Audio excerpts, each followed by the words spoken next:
Mission 1914 eléyìí tá a fi kó wa sínú oko ẹrú èyí tá a fi sọ wá sínú ìyà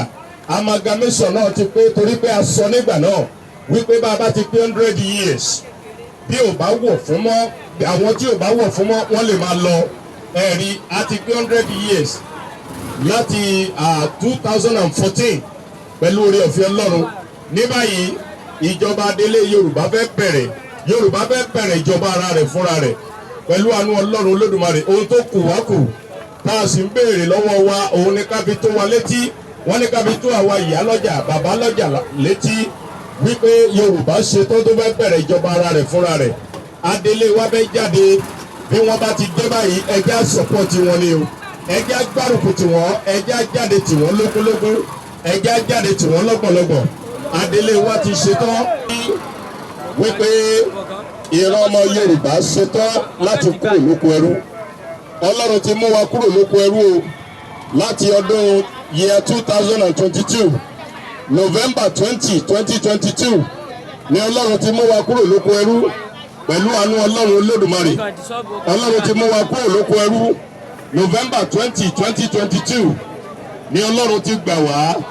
ni Ọlọ́run ti lo màmá wa Chief Mrs. Mudupeonitirimkoabiola láti kó ìran Yorùbá kúrò lóko ẹrú àsìkò ti tó fún wa báyìí láti bẹ̀rẹ̀ ìjọba àwa ara wa tí í ṣe ti Yorùbá bí wọ́n bá ti jáde ẹjẹ́ sọ́pọ̀tì wọn ìjọba Adele Yorùbá ń bọ̀ àwọn wo ni ìjọba Adele àwọn tó kọ́kọ́ máa wà ń bẹ̀ bí ìjọba fìdíhẹ́ àwọn yẹn ló máa kọ́kọ́ wà ń bẹ̀ tí wọ́n máa ṣàlàyé fún wa ohun tá a máa ṣe ohun tá a máa ṣe ká tó wá jókòó kí ọmọ Yorùbá tó sọ pé kí ẹni tí a fẹ́ rèé ó rẹpírísẹ́ǹtì wa ẹni tá a fẹ́ rèé láti ṣojú wa ní ìpínlẹ̀ báyìí àbí ní orílẹ̀-èdè báyìí ẹni tá a fẹ́ rèé ní orílẹ̀-èdè wa láti ṣojú wa gbogbo ọmọ Yorùbá àsìkò ti tó ẹjẹ́ àdìde o Ọlọ́run ti lo màmá wa Mudupeonitirimkoabiola fún ìran Yorùbá láti gbà wá kúrò lóko ẹrú láti kó wa kúrò lóko ẹrú Ọlọ́run ti lo màmá yẹn o kò sí nǹkan kan mọ́ Adele wa fẹ́ jáde bí wọ́n bá ti jáde ẹjẹ́ sọ́pọ̀tì wọn ohun tá a nílò látọwọ́ wa nìyẹn o ẹjẹ́ jáde lógúnlógún ẹjẹ́ jáde lọ́gbọ̀nlọ́gbọ̀n ìjọba Adele Yorùbá ṣetán tó fẹ́ bẹ̀rẹ̀ ìjọba ara rẹ̀ fúnra rẹ̀ pẹ̀lú àánú Ọlọ́run Olódùmarè wọ́n ní ká fi tó wa létí ní ọjà ìwé tó ń bẹ lọ́wọ́ mi yìí òun náà ń fún wa ní.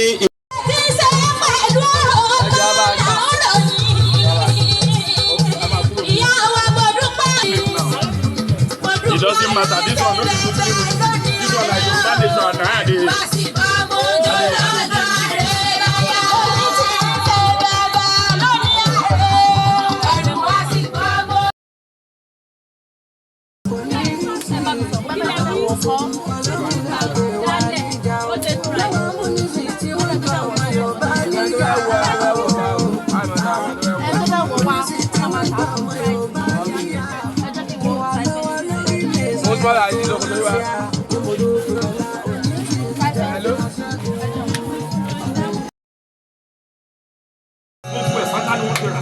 wọ́n tẹ̀ ti jọ dé báàgì wọ́n ti ṣe gbogbo ẹ̀rù tó ń bà nìyẹn torí bá a bá ti gba ilẹ̀ wa náà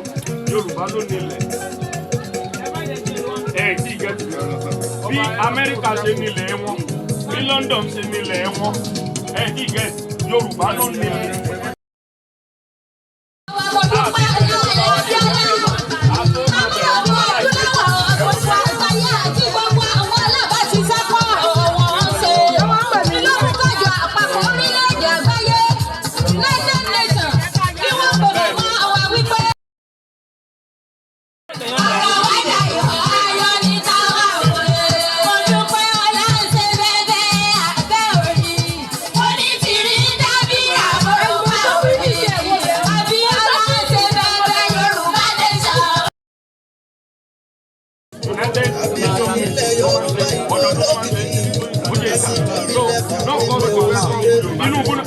Tinubu náà lọ bẹ̀ ẹ́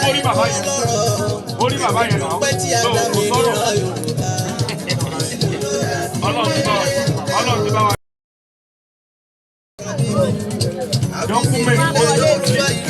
àwọn pípò yẹn wọ́n ń pe màmá yẹn gbé kí ló ṣe ẹ̀rọ àwọn retí wọ́n máa ń ṣe meeting kan ní every year. Bẹ́ẹ̀ mọ̀ pé ṣe last year tí wọ́n ṣe 78 annual. Ọlọ́run ti ẹgbẹ́ ẹ sábò ẹ̀ lórí gbogbo àbísọ̀ gbogbo àti iṣẹ́ ẹgbẹ́ mọ̀ pátápátá. Yorùbá nation ìṣe Nàìjíríà Yorùbá bẹ́ẹ̀ ni Yorùbá nation. Ìpínlẹ̀ Ògùn, ìpínlẹ̀ Ọ̀yọ́, Kwara àti ìpínlẹ̀ Kogi. Ọmọ bẹ̀rẹ̀ ìjọba Adélé ní gbogbo ìpínlẹ̀ Kogi láìpẹ́. Gẹ́gẹ́ bí màmá wa. Buhari kó tó kú lọ́bí nígbà tí Tinubu náà débẹ̀ orí wọ́n dẹ̀ ti pè é láti United Nations. Tinubu ní ó ti ríwèé àwọn ẹ̀yà kan lórílẹ̀‐èdè Nàìjíríà wọ́n láwọn ń lọ tó torí olóògbé kí lórí sọ sí. Yorùbá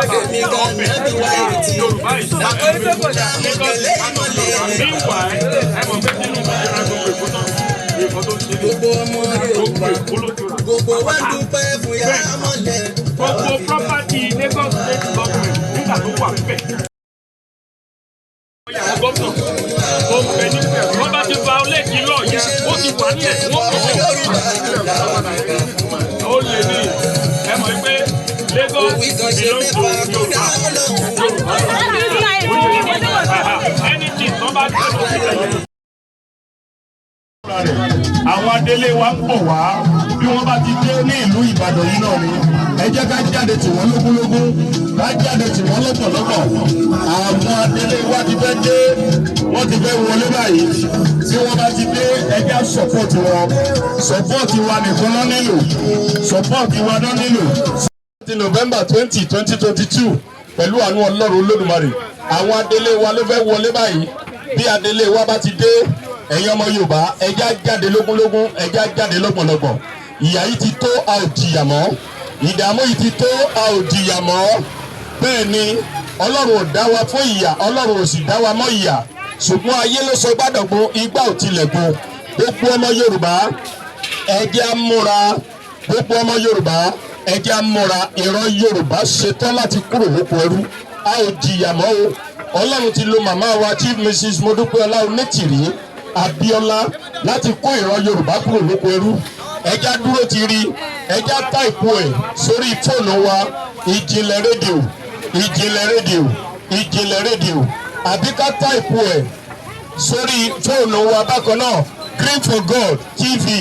Green for God TV Green for God TV lórí ìjìnlẹ̀ rédíò láti máa gbọ́ nígbà tí adélé wa bá máa wọlé lórí ìjìnlẹ̀ rédíò láti máa gbọ́ nígbà tí ìjọba Adélé bá máa wọlé bí wọ́n bá ti dé ẹjá jáde tí wọ́n lógúnlógún ẹjá jáde lọ́gbọ̀nlọ́gbọ̀n ìlú Ìbàdàn yìí náà ni wọ́n ń bọ̀ pẹ̀lú àṣẹ Ọlọ́run ìlú Ìbàdàn yìí ni wọ́n ń bọ̀ pẹ̀lú àṣẹ Ọlọ́run ìjọba Yorùbá fẹ́ bẹ̀rẹ̀ ẹjá táìpù ẹ̀ sórí fóònù wa ìjìnlẹ̀ rédíò ibẹ̀ láti máa gbọ́ nígbà tí adélé wa bá máa wọlé nígbà tí adélé Yorùbá bá máa wọlé ẹ̀kọ́ ọ̀fẹ́ ti dé o ìwòsàn ọ̀fẹ́ ti dé o ẹ̀kọ́ ọ̀fẹ́ ìwòsàn ọ̀fẹ́ owó orí sísan tí ìjọba Yorùbá máa san owó orí fún ọmọ Yorùbá bẹ́ẹ̀ ni pẹ̀lú orí ọ̀fẹ́ Ọlọ́run iná tó dúró re títì tó jágara omi ẹ̀rọ tó mọ́ gara òun ni ìran Yorùbá ti pèsè ìjọba Yorùbá ti pèsè sílẹ̀ fún ọmọ Yorùbá ẹ̀jẹ̀ á dúró bẹ́ẹ̀ ni ìtọ́jú àwọn opó ó wà nínú ìwé tó wà lọ́wọ́ wa yẹn ìtọ́jú àwọn opó ìtọ́jú àwọn aláàbọ̀ ara gbogbo ẹ̀ pátápátá ló wà ńbẹ̀ ìran Yorùbá ti ṣetán láti kúrò lóko ẹrú ẹ̀yin ọmọ Yorùbá àtàtà ẹ̀jẹ̀ á dúró ti rí ìjọba Adélé Yorùbá fẹ́ wọlé bí wọ́n bá ti dé ẹ̀jẹ̀ á jáde tì wọ́n lógúnlógún ká jáde tì wọ́n lọ́pọ̀lọpọ̀ ẹ̀jẹ̀ á sọ̀pọ̀tì wọn ìran Yorùbá.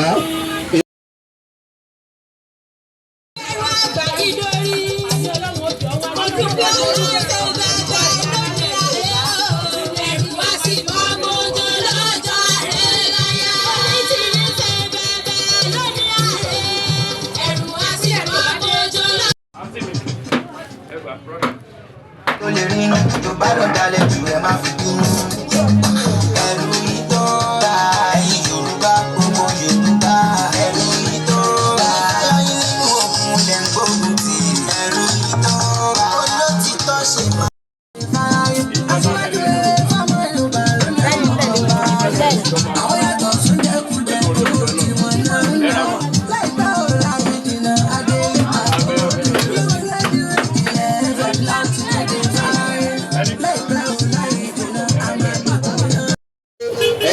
lọ́wọ́ tiwọn ni o ohun tá a nílò nìyẹn ká jáde tì wọ́n lọ́pọ̀lọpọ̀ ká jáde tì wọ́n lọ́pọ̀ yanturu bẹ́ẹ̀ ni ìran ọmọ aládé ni wá a gbọ́dọ̀ máa jìyà Ọlọ́run ò dá wa mọ́yà. Yorubanation ibẹ̀ nílùú olókìkí Yorubanation ìlú àwa ọmọlúwàbí Yorubanation. Ìjọba Adele Yoruba. Ohun kí gbẹgbẹ ilé tí tó lọ. Yorubanation. Bàbá mi ọ̀la. Àwọn ìpínlẹ̀ ọjọ́ orílẹ̀-èdè bá ti gba ìwé ìpínlẹ̀. Àtúkọ̀ ìwé bákan náà sí àjọ àpapọ̀ orílẹ̀-èdè àgbáyé United Nations pé àwọn ọmọ orílẹ̀-èdè Yorùbá ti ṣe ìpinnu láti dá dúró gẹ́gẹ́ bí orílẹ̀-èdè olómìnira ìnira. Wọ́n ọmọ Yorùbá lọ́kùnrin lóbìnrin tí ṣiṣẹ́ àṣẹ ìwà yìí lórí àṣeyọrí orílẹ̀-èdè Yorùbá. Odùduwà ń kí gbogbo wa máa kú sí ààfin. Gbogbo àwọn. Lórí ọ̀fẹ́ Ọlọ́run Yorùbá nation Yorùbá fẹ́ bẹ̀rẹ̀ ìjọba ara rẹ̀ fúnra rẹ̀. Ìyá mi lábí wa pẹ̀lẹ́ bí orí adé ti